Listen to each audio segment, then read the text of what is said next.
دیکھو لوگوں، جیسے میں انگوٹھی کو اپنے انگلی سے نکال، علیہ السلام نے یہی کہا تھا کہ ان ورق پاروں پہ توجہ نہ دو، قرآن ناطق میں ہوں. تو اس وقت ان کے لشکر میں جو اکثر لوگ تھے وہ شیعہ نہیں تھے، وہ کوفی تھے.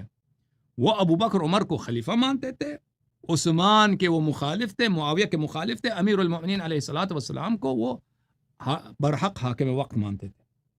اس لیے نہیں کہ وہ منسوس ہے، اس لیے کہ اس کے ساتھ بیعت کیا لوگوں نے. اس لیے تو ان لوگوں نے کہا کہ نہیں جی، یہ کیسے ہو سکتا ہے ہم قرآن سے لڑیں، کیسے ہو سکتا ہے ہم قرآن سے لڑیں. اور اگر قرآن کی بے حرمتی کریں گے تو ہم ابھی تلوار معاویہ کے رخ سے ہٹا کے آپ کے ساتھ جہاد شروع کریں گے. تو امیر المؤمنین علیہ الصلوۃ والسلام نے دیکھا کہ بھی لشکر میں بغاوت ہونے والی ہے، مجھے قتل کر دیں گے. تو انہوں نے کہا کہ لشکر والوں سے کہہ دیں کہ جنگ روک دو. مالک اشتر کو جب پیغام پہنچا امیر المؤمنین علیہ السلام کہ جنگ روک دو، مالک نے بڑا تمنا کی، خواہش کی کہ میں تو معاویہ کے خیمے کے ساتھ پہنچاؤں، مجھے کچھ مزید جنگ کرنے تو ابھی معاویہ قتل ہو جائے گا، بالکل ماجرا ختم ہوگا. تو جب پیغام ان کا امیر المؤمنین علیہ السلام کے پاس پہنچا، امیر المؤمنین علیہ السلام نے فرمایا کہ اے مالک، اگر تو چاہتا ہے کہ میں قتل نہ ہو جاؤں تو جنگ روک لے. میں یہاں پہ یہ لوگ یہ سب تلوار لے کے کھڑے ہیں کہ مجھے قتل کر دیں، کہ آپ قرآن کی بے احترامی کر رہے ہیں. تو اس وقت وہ آئے تھے، تو اس وقت پھر وہ جنگ رک گئی. پھر جب جنگ رک گئی پھر وہاں پہ حکمین کا تعین ہو گیا، تحکیم ہو گیا کہ امیر المؤمنین علیہ السلام نے کہا، ان لوگوں نے کہا کہ ابھی صلح کرنی ہے، ہم نے صلح کرنی، یہ قرآن ہمارے سامنے. اس نے کہا لا حکم الا للہ، لا حکم الا للہ. امیر المؤمنین علیہ السلام نے فرمایا کلمۃ حق یراد بها باطل، یہ اچھی بات ہے لا حکم الا للہ، لیکن اس سے یہ غلط ان کا ارادہ ہے شامیوں کا. تو پھر ان لشکر والوں نے کہا کہ یہاں پہ ہم جو ہے آپس میں صلح کرتے ہیں، بھائی ہیں سب، شام والے بھی مسلمان، ہم بھی مسلمان، آپس میں ہم. امیر المؤمنین علیہ السلام نے کہا کہ جہاد واجب ہے، یہ ان سے صلح نہیں ہو سکتا، یہ دھوکہ ہے. وہ لشکر والوں نے کہا نہیں، ہمیں آپ کی بات منظور نہیں ہے.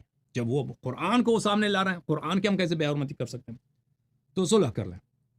تو یہاں پہ آپ بھی ایک نمائندہ بھیجیں، معاویہ بھی ایک نمائندہ بھیجتا ہے، تو آپس میں وہ جو فیصلہ کریں صحیح ہے. تو امیر المؤمنین علیہ السلام نے کہا عبداللہ ابن عباس میرے جانب سے. لشکر والوں نے کہا نہیں، یہ آپ کا چچا زاد بھائی ہے، یہ غلط آدمی ہے، یہ تو آپ کے حق میں وہ جا کے فیصلہ کرے گا، ہم جو ہے وہاں پہ آپ کا ایلچی ہم تعین کریں گے. ایلچی کون ہے؟ انہوں نے کہا ابو موسیٰ اشعری. تو زبردستی منوا دی لشکر والوں نے، بات ہی نہیں سن رہے تھے امیر المؤمنین علیہ السلام کو. اور معاویہ کی جانب سے عمرو بن العاص آیا، تو عمرو بن العاص اور ابو موسیٰ اشعری آپس میں انہوں نے ملاقات کی، تو انہوں نے آپس میں فیصلہ کیا. وہ ابو موسیٰ اشعری پہلے سے بھی امیر المؤمنین علیہ السلام کا دشمن تھا، کوئی دوست نہیں تھا. آپس میں دونوں نے کہا کہ بھئی یہ جنگ خرابہ ختم ہو جائے، اس کا طریقہ کار یہی ہے کہ ہم علی علیہ السلام اور معاویہ کو دونوں کو عزل کرتے ہیں حکومت سے. انہوں نے کہا اچھی بات. پھر جو ہے لوگ کسی اور سے بیعت کریں، ابو موسیٰ اشعری نے کہا ٹھیک ہے بھائی. تو کہتے ہیں آؤ اعلان کرتے ہیں اس بات کی. آ گئے دونوں اعلان کرنے کے لیے. تو ابو موسیٰ اشعری نے عمرو بن العاص سے کہا تو جا کے اعلان کرو. تو پورا لشکر دونوں صف جمع ہو گئے کہ اب جو ہے نیگوشیشن کے بعد ان کا فیصلہ کیا ہے، ٹھیک ہے نا. دونوں فوجوں کے نمائندے یہاں پہ آ گئے. تو ابو موسیٰ اشعری نے عمرو سے کہا، عمرو بن العاص تو جا اعلان کر کہ تو معاویہ کو عزل کیا. اس نے کہا کیسے میں جا سکتا ہوں، اب بزرگ ہیں وہ. اب عمرو بن العاص تو بڑا شیطان تھا، اس نے کہا آپ تو بزرگ ہیں، آپ تو اتنے بڑے صحابی ہیں، میں آپ سے پہلے کیسے اعلان کر سکتا ہوں، آپ پہلے جائیں. تو وہ پہلے گیا، ممبر پہ گیا کہ الحمدللہ صلی اللہ علی رسول اللہ. اس نے ہاتھ میں انگوٹھی دی کہ لوگوں دیکھو میں علی علیہ السلام کا نمائندہ ہوں یا نہیں. انہوں نے کہا آپ ہیں. تو اس نے کہا جیسے میں نے اس انگوٹھے کو اپنے انگلی سے نکال دیا، اس طرح میں نے علی علیہ السلام کو خلافت سے، حکومت سے عزل کر دیا. آج سے کے بعد علی آپ کا حاکم نہیں ہے، کہہ کے نیچے آئے، ختم بات. اس کے بعد عمرو بن العاص چلا گیا. ان کا آپس میں کیا تھا کہ معاویہ اور علی علیہ السلام دونوں کو عزل کرتے ہیں. اچھا، عمرو بن العاص ممبر پہ گیا، اس نے بھی حمد کیا، وہ صلوات پڑھا. اس کے بعد کہا دیکھو میں معاویہ کا نمائندہ ہوں یا نہیں، نمائندہ ہوں جی. دیکھو لوگوں، جیسے میں انگوٹھی کو اپنے انگلی سے نکال لیتا ہوں، اسی طرح میں نے معاویہ کو عزل کر دیا. اور لوگوں دیکھو، جیسے میں اس انگوٹھی کو دوبارہ اپنے انگلی میں داخل کر رہا ہوں، میں نے معاویہ کو دوبارہ خلیفہ بنا دیا. معاویہ سے آج آپ کا خلیفہ.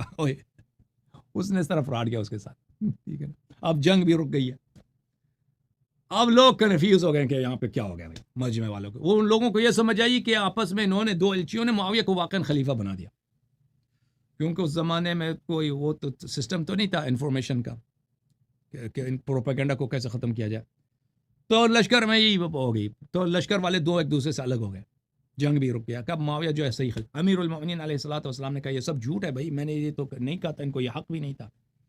لشکر والوں نے بھی اب موسیٰ سے کہا تم نے کیا کہا. موسیٰ نے کہا یہ جھوٹ ہے, فراڈ ہے, اس نے میرے عمرو بن العاص نے مجھے دھوکہ دیا, ہمارا اس طرف فیصلہ ہوا ہی نہیں تھا. تو پھر لشکر والوں نے کیا کہا, لشکر والوں نے کہا ہو ہم سے غلطی ہو گئی, ہم سے غلطی ہو گئی, ہم کافر ہو گئے. کیوں کافر ہو گئے بھائی, کیوں کافر ہو گئے؟ ہم اس لیے کافر ہو گئے کہ ہم نے کہا کہ ہم کسی کو حکم بناتے ہیں, حکم بناتے ہیں, حالانکہ لا حکم الا للہ, اللہ کے علاوہ کوئی حکم ہے ہی نہیں. اللہ کو علاوہ کوئی فیصلہ دینے والا ہے نہیں. ہم نے کسی کو, ابو موسیٰ اشعری کو ہم نے کیا بنایا, حکم بنایا. تو یہ کفر ہے, ہم کافر ہو گئے. تو آؤ کفر سے توبہ کرتے ہیں. تو سب مل کے کفر سے انہوں نے توبہ کیا. پھر آگے علی علیہ السلام کے پاس, امیر المؤمنین علیہ السلام کے پاس, کہ آپ بھی کافر ہو گئے, آپ کفر سے توبہ کریں. امیر المؤمنین علیہ السلام نے کہا کہ بھئی حکم بنانا میری تجویز نہیں تھی, آپ کی تجویز ہے. اور حکم بنایا میں نے کس کو تھا, اپنے بھائی, اپنے چچا زاد بھائی عبداللہ ابن عباس کو بنایا. آپ نے اس کو مانا نہیں. میرا جو دشمن غدار آدمی ابو موسیٰ اشعری کو تم نے اس کو حکم بنایا. یہ تو سب تمہارا فعل ہے. اور کسی کو کسی نظام میں کسی کو حکم بنانا یعنی فیصلہ سنانے والا بنانا یہ کفر نہیں ہے. میں کیوں کفر سے توبہ کروں؟ تو انہوں نے کہا نہیں آپ کافر ہو گئے. تو وہاں سے خوارج کا آغاز ہو گیا. امیر المؤمنین علیہ السلام کے لشکر کے بہت بڑی تعداد خارجی بن گئے.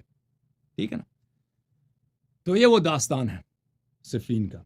صفین کا یہ نہیں ہے کہ انہوں نے بھئی امیر المؤمنین علیہ السلام نے وہ معاویہ نے جو قرآن نیزوں پہ اٹھایا ہے وہ قرآن ہی تھا, اس طرح نہیں قرآن نہیں تھا, قرآن تھا, لیکن وہ ان کی طرف سے ایک فراڈ تھا معاویہ کی جانب سے کہ جنگ رک جائے اور یہ لوگ قتل ہونے سے بچ جائیں. تو اس لیے امیر المؤمنین علیہ السلام نے اس کی مخالفت کی.